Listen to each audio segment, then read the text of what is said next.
there is it's an inexhaustible subject, the subject of bitachon, but I wanted to bring out an aspect of bitachon that perhaps is sometimes overlooked.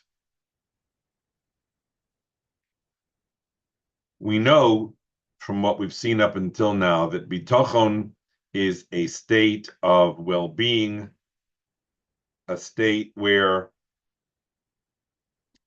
a person feels absolutely embraced and taken care of. And the bitachon that a person is embraced and taken care of is always made more significant by the challenges that the person has. So if for a person, for an infant to feel embraced and taken care of when all of their needs on any apparent level are being taken care of, is easier than someone who experiences that some needs are not being taken care of. That requires that they go back to their bitachon, the knowledge that Kodesh Baruch Hu loves them, that he has all the options, that he has no competition, that nobody else has any effect on me, etc. So the more challenge there is, the more the bitachon is significant.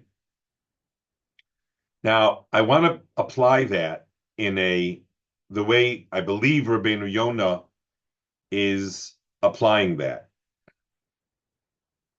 A person is only allowed to have bitachon that something that he was promised will happen.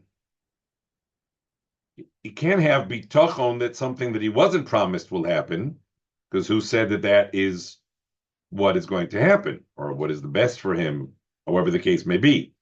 But something that he has been promised, he's not only allowed to believe and to have bitachon that that will happen, he is required to have bitachon that that will happen. That is a foundation.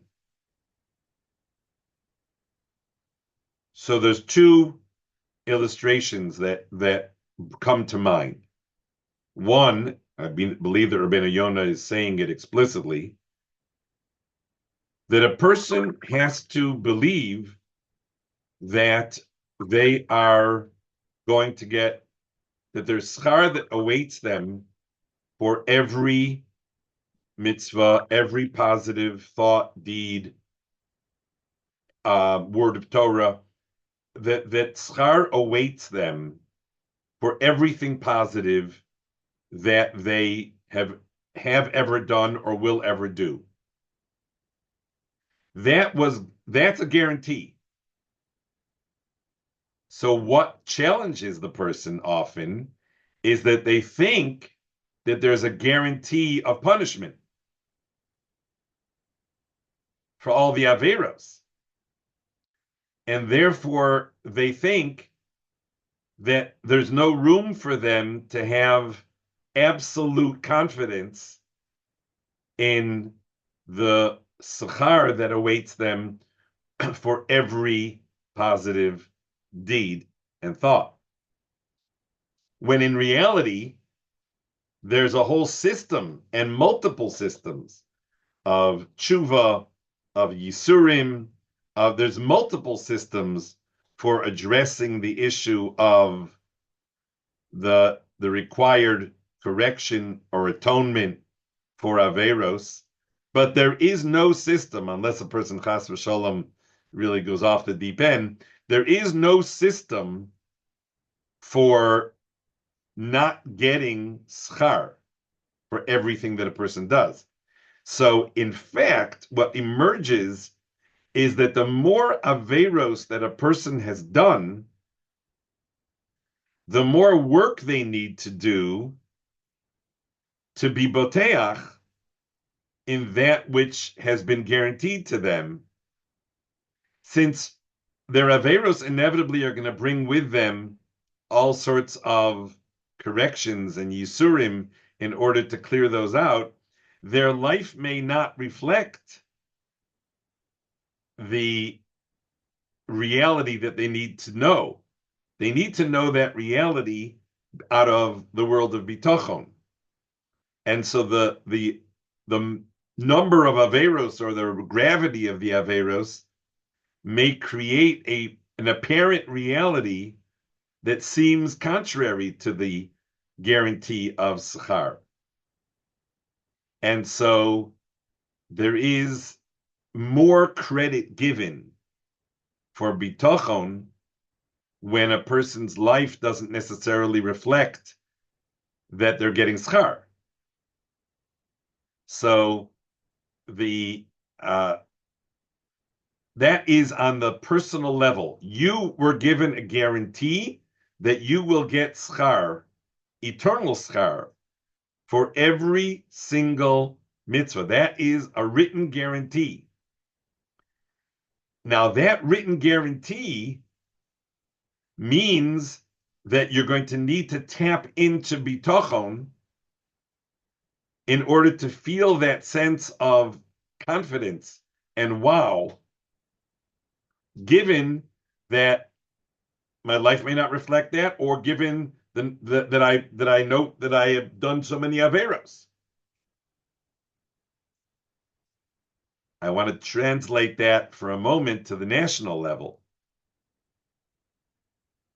We were given a written guarantee that we are going to be redeemed. The Klal Yisrael is going to be redeemed. Now, if you know that and you're the first person in the world, then that's great news. But the more centuries of tears and tfilos for the Geula and suffering and gas chambers and difficulties, all of those make it a greater task of bitachon to remain attached to what I was promised.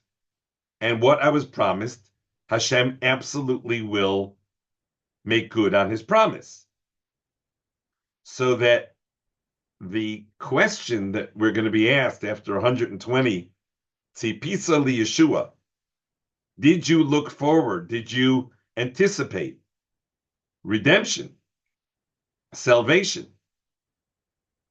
Becomes a more significant question as time goes on and as the condition of Klal Yisrael and as the circumstances and as the number of people, even ourselves, who have prayed, who have pleaded, who have looked forward, who have died. So for each individual to be able to feel a sense of absolute confidence, and that really is the secret. And in the world of brisk, they always talk about the fact that the emunah in the salvation of Klal Yisrael is built in v'afal pi she'is mamea.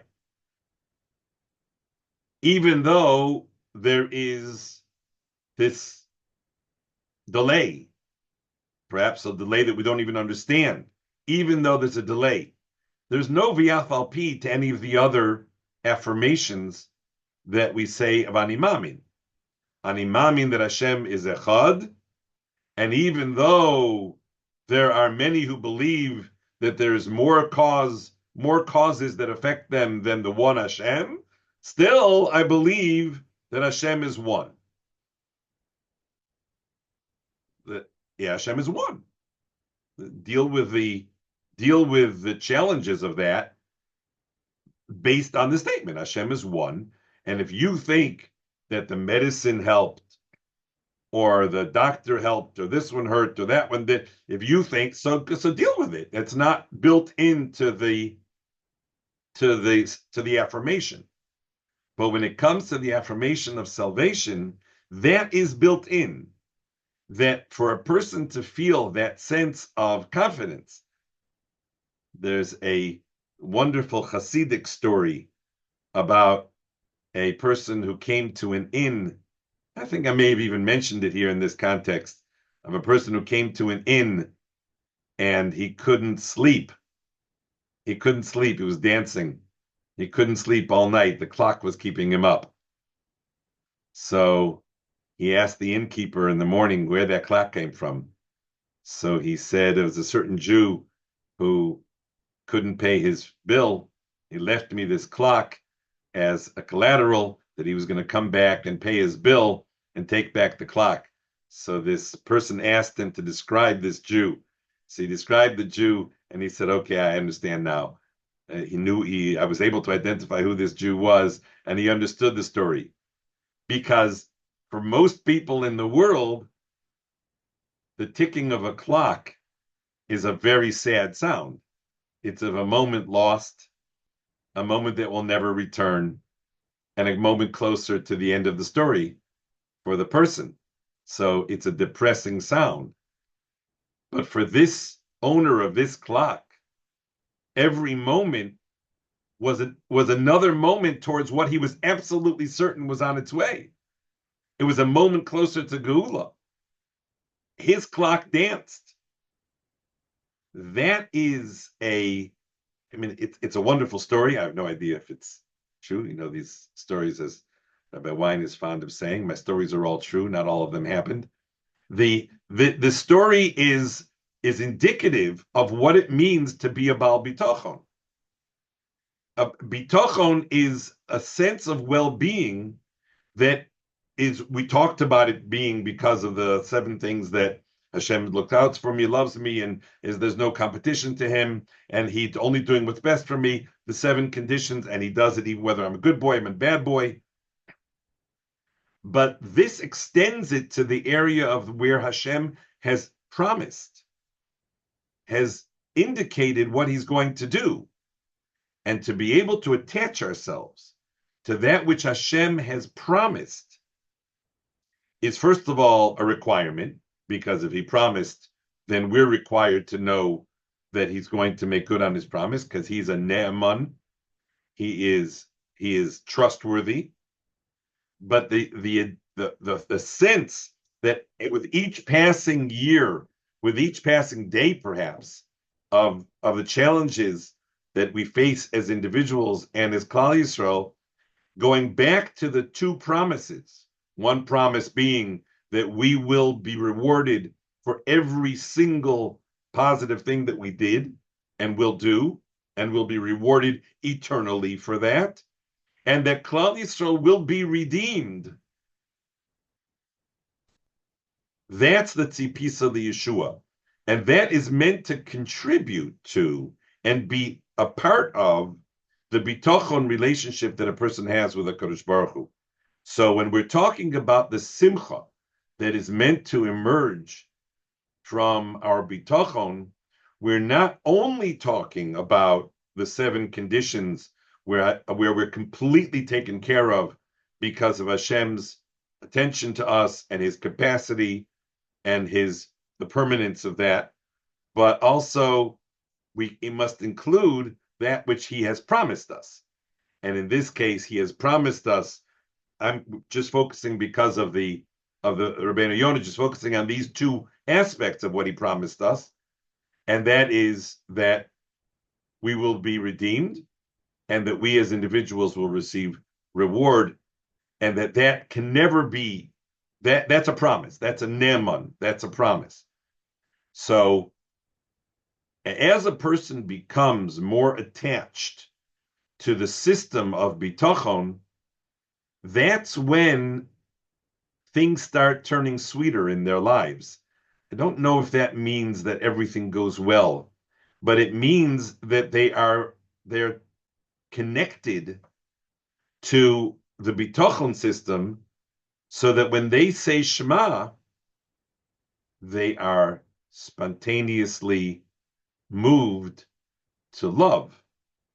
And so when they say Shema, following it with Ahavas Hashem, V'ahavtas Hashem Elokecha, makes all the sense.